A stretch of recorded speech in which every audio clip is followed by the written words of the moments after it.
Hello, truckers, and welcome back to American Truck Simulator. We are continuing our career mode in the International Lonestar, painted in International Orange. We have a double trailer load of gypsum heading from St. George, Utah to Grand Junction, Colorado. Obviously, you can see that the weather isn't exactly the best, but we're going to make the best of it. We're going to make do with as best we can. And get this load delivered. Total drive time inside the game says it is 6 hours and 12 minutes, which should be just enough time for the episodes that we have here to get this done. Current time in game is 8:02, which I think is in the morning. I think I slept before I took this load, so let's go ahead and get ourselves on the road and on our way. Go ahead and move on to this way. So for these episodes, I typically try to find something to talk about as we go, but if you watch more than just one of my video series, you know that I'm having an off day today. I don't know why. My brain is just not functioning very well. I'm having a really hard time waking up. The coffee's not really helping, and, you know, I don't feel tired. It's just, I gotta fix that. Brakes are not working exactly as I expect. So we're gonna have to turn that sensitivity up just a little bit. Where is my braking intensity? We're gonna turn that back up to 100% because I am back on the controller again. It's just more comfortable. So yeah, I'm trying to get myself, I don't feel tired. I can tell that my brain is I'm not focused this morning. I don't know why. And this is my third video for today, and I'm still just, I don't know, maybe I need to do some stretching or something. The blood's not flowing, or my attention just isn't there, or maybe I'm just not into it today. I don't know. Alright, let's get ourselves around this curve here. This is a heavy load. I did get the heavy load warning before I took it, probably because gypsum's really heavy and these trailers are probably jam-packed with it, so I am struggling a little bit to get the truck moving right now, but hopefully we'll be able to afford some more upgrades when it comes time to start, when we level up to the point where we can actually get something new, because that'll be pretty nice. Looking forward to getting on the freeway, getting our cruise control set. I mean, I don't know if cruise control is necessarily the best idea in the rain, but I'm going to do it anyway, because I don't like trying to manually handle the throttle on this thing. Alright, so I think, no, it's not this road here, it's the next one, and then we can get up on the freeway. Alright, cool. So we have to yield at this thing here.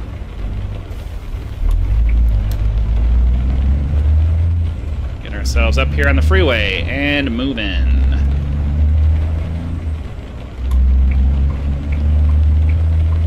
If you're not aware, I do use my turn signals more as a camera control, because when I turn the turn signal on, it looks at the mirror in a way that allows me to continue looking forward.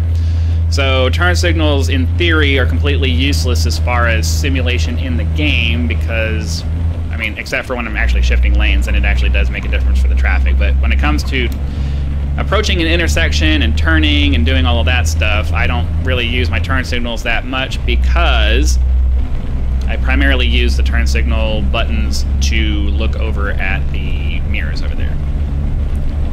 And I don't want to be staring at the mirrors as I'm approaching a turn, because that becomes very difficult to control. Speed limit is 70. We'll get our cruise control set for that and try to enjoy this relatively long drive. Hopefully it's not going to be completely in the rain, but I'm glad that the mod that I downloaded has a fairly realistic looking rain setup to it. This building over here. That's cool. I wonder if that's like a landmark of some kind. Looks like a state building, or maybe like a big church or something. Not really sure. Take a sip of my coffee here.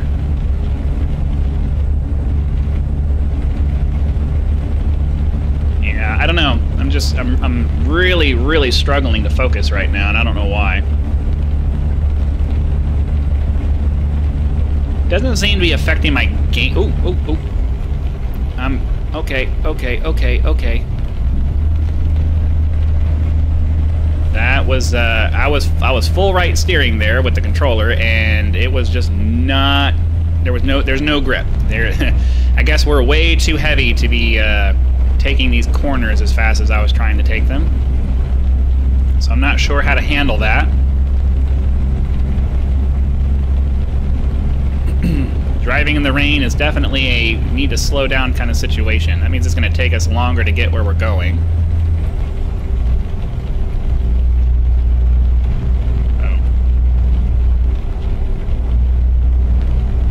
I'm going to put the speed, I'm going to put the cruise control up to 80 and hope for the best, but I mean, I seriously was doing a full-on left turn and it was not responding very well at all.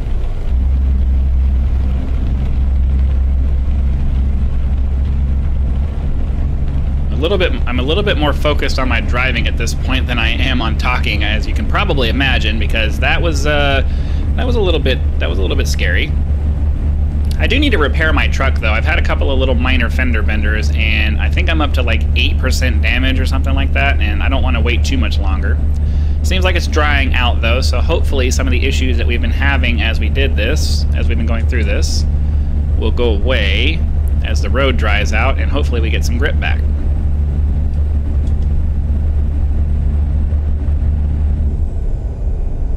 Nice if we could get up to the speed limit, but unfortunately we had to slow down at the bottom of a hill and we're struggling to climb.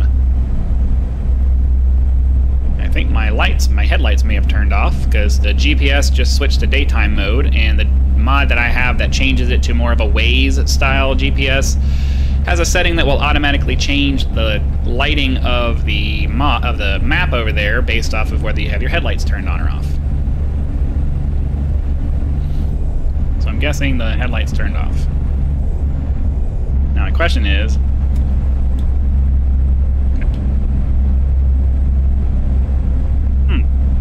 Interesting.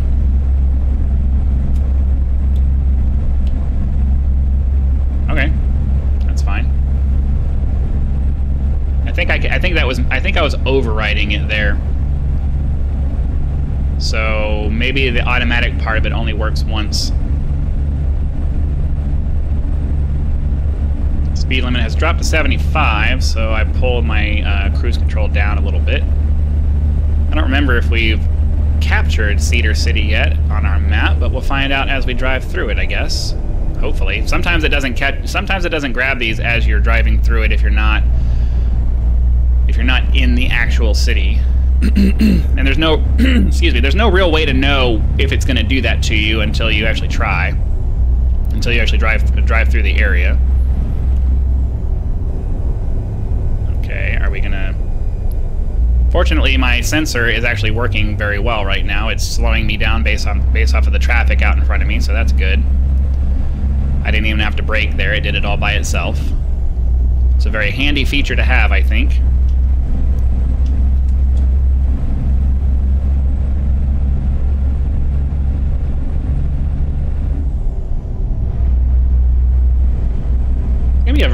It's going to be a relatively long drive this time, I feel like, because we're not able to maintain any kind of reasonable speed.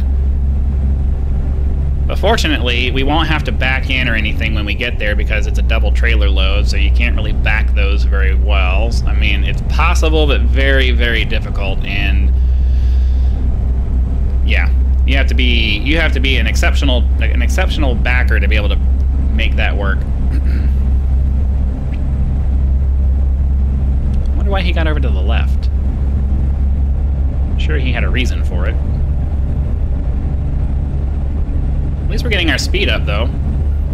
Hopefully that will start bringing that that destination estimated time down relatively quickly.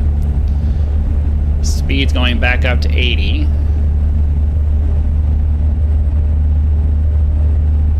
Hopefully this FedEx truck isn't going to try to drive out in front of us and slow us down. What does this say? I couldn't tell what that said. Some kind of construction, I think.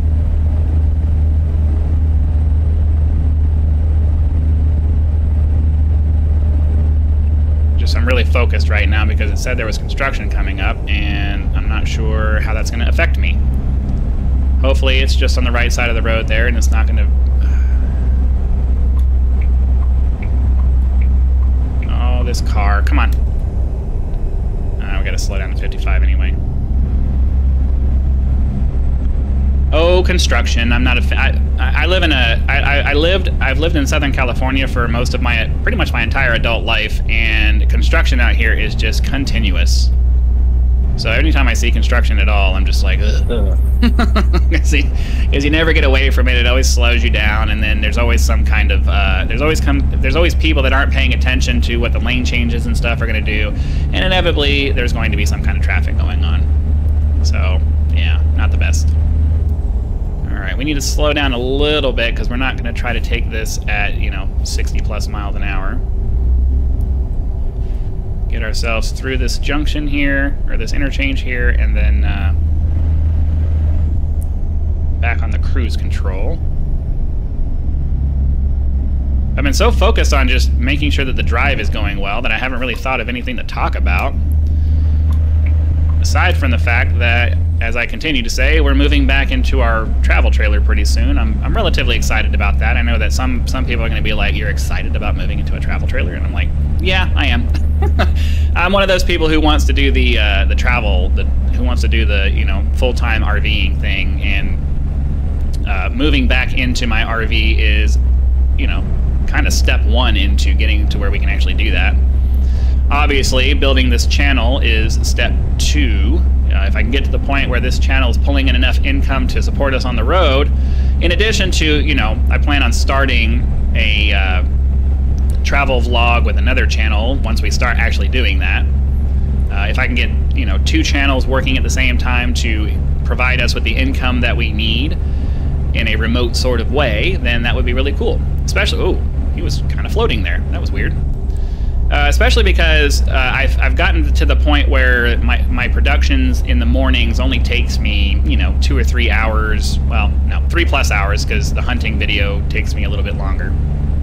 But if I can get to the point where, I get the ad revenue once I hit my 1,000 subscribers, and enough of you guys like the content enough to directly support the channel, and I can get a few different income streams from the various from a couple of channels that I can start building. Maybe we can get to the point where I can make a maybe not a long-term career out of this, because few YouTubers are able to make it for a very long amount of time. But okay, sorry. Oversteered just a little bit, and the truck didn't like that. But it would be nice if I could maybe get 5-10 years out of it before I have to find something else to do. I've gotten used to this gig style of work at this point. The days of working for a company for a very long time are long past us, and if you're still trying to do that, then you're not really paying attention to what's going on in the world right now. There's no stability left in the job market. You got to constantly be looking for something else. And I figure if I have to constantly be looking for something else anyways, I'd rather be looking for things that I can build that I'm doing for me, rather than continually finding jobs where I'm building up someone else's business. So I'm hoping that the channel will take off, and that we get to the point where this channel is supporting us enough to where we can go travel and start another channel, and then I can have my gaming channel and a travel channel, all kind of bringing in enough income for us to live on. I have more or less given up on retirement. As an older millennial, I am in that generation of people who have 2 different problems. The first problem is that I'm growing up in a generation where the previous generations made decisions that benefited them and really took away from the generations that came after them. So they've made decisions and put rules and regulations and all this other stuff in place that makes it very hard for anybody to really do anything. So if you want to start your own business, there's so many regulations in place to, even if you just want to go try something, you have to invest so much money into complying with this or complying with that and this and that and the other thing, that it's so hard to start your own business. And then the other side of that, and then if you want to buy a house or anything like that, the housing market is just insanely unreasonable because of the decisions that, you know, certain generations that came before mine really just decided to make. They didn't really care about how those decisions were going to affect anybody else. And yeah, I don't know. I mean, I don't want to sit here and complain about it because there's nothing we can do about it. The decisions were made, the consequences are here, and we're all having to live with it and trying to do the best that we can. I only bring it up because I'm just trying to illustrate that the old traditional ways of trying to live your life just don't work anymore because, you know, selfish people have decided to make selfish decisions, and they set things up so that things were great for them and didn't really care about what they were doing to anybody else. So that's that. And then I had another branch of thought that I was trying to get to, but I took too long getting through that one that I don't remember what the other one was. I know I was talking about job markets and stuff like that, but retirement. And then the other part, so there's a part that's outside of my control, and then there's the other part where I just, you know, I've made a lot of bad decisions, a lot of bad financial decisions in my life.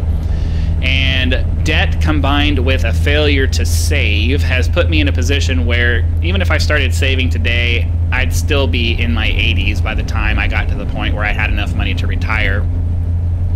So, and Social Security is just, I've written that off as an option. That's, even if it's still sort of soluble, or even if it's still sort of available by the time I'm old enough to collect on it, there's not going to be enough there to where I'm going to be able to live off of it, even trying to do a minimal lifestyle. So I'm at a point in my life, I'm 41 years old, and I haven't made the decisions that I needed to make for retirement to be a viable option. So the only real solutions that I have are, you know, some kind of opportunity comes along and I'm able to make a crazy amount of money in a short amount of time.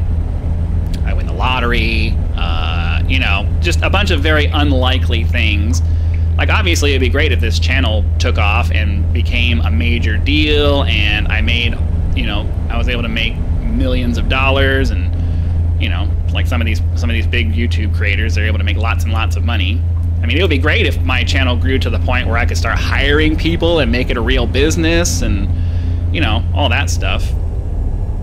But, you know, you have to plan for the worst and hope for the best. And I have to assume that my channel is never going to be substantial enough to get to that kind of situation. I don't know. Runaway truck ramp, that's cool.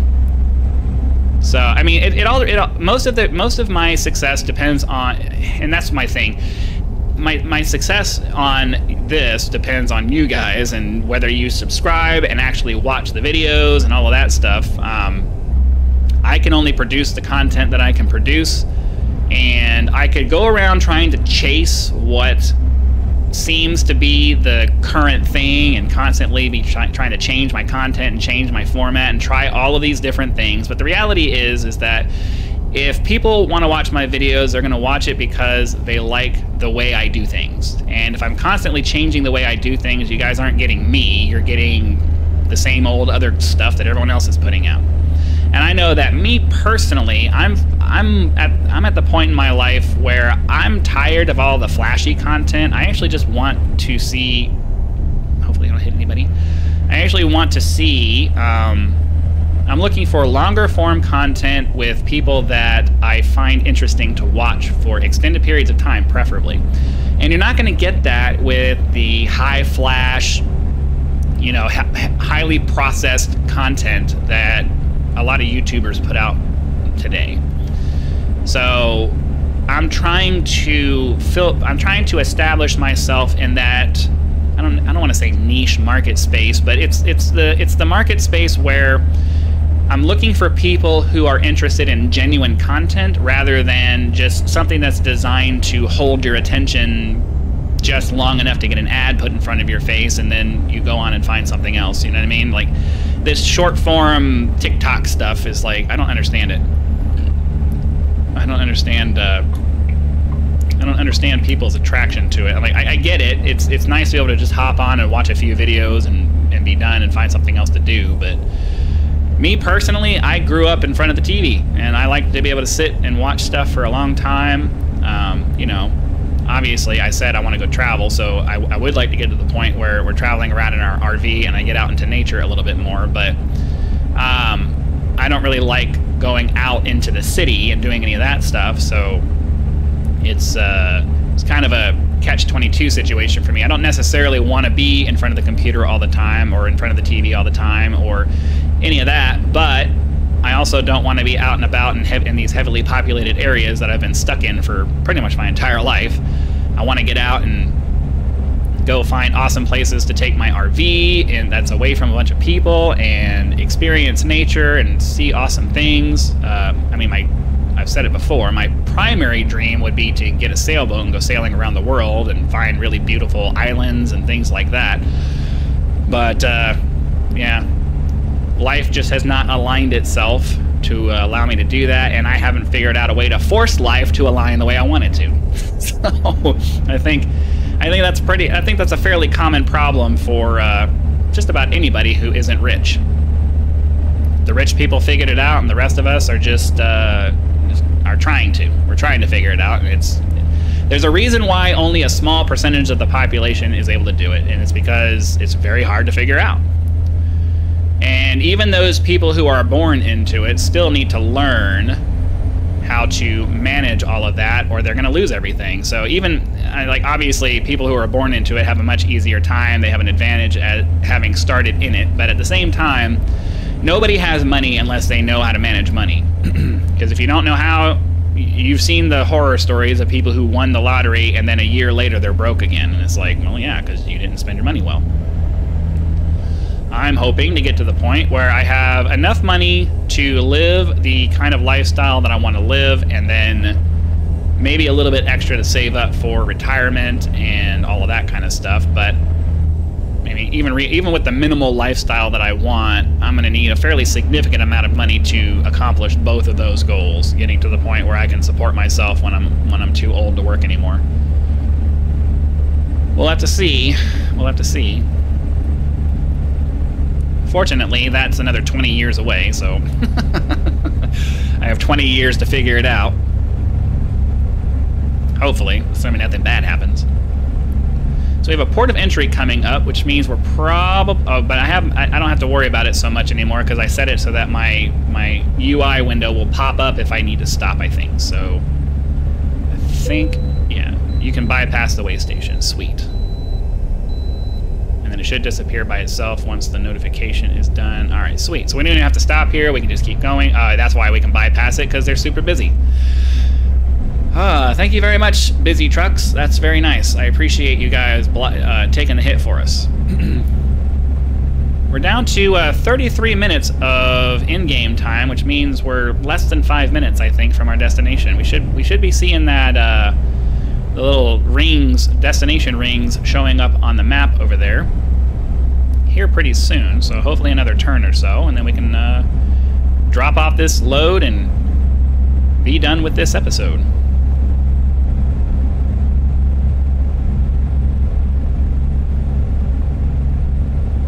Ooh, a little bit of a sharp turn there.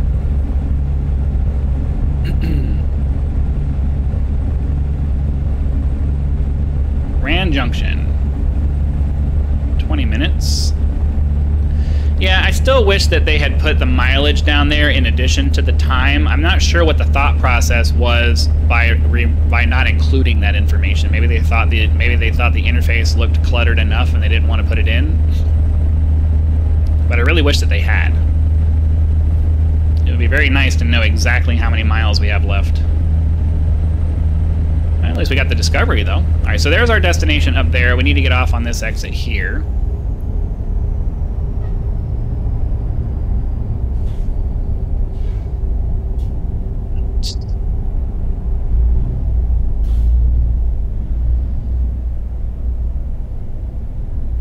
Is this a yield? Yeah, it looks like it's a yield, so we'll try to take it a little bit wide. Okay, so cross traffic is going, which means we're okay. We should be able to just go. We'll take the left lane here because we have a left turn coming up in just a little bit. Then we'll get this load dropped off and ready to and done for the day.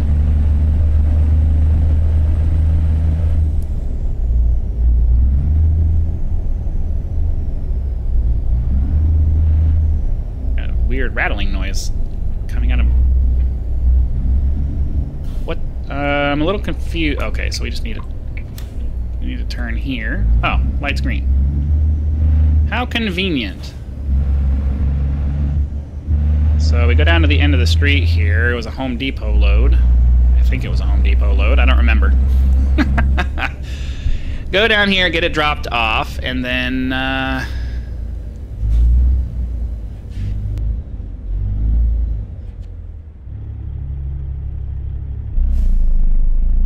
figure this out.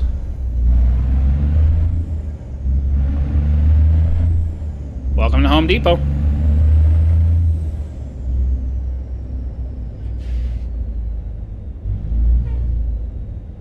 Okay, we just got to pull it down to the end here, and it's a double trailer load, so it shouldn't be too difficult to get it lined up for the green there. Excuse me.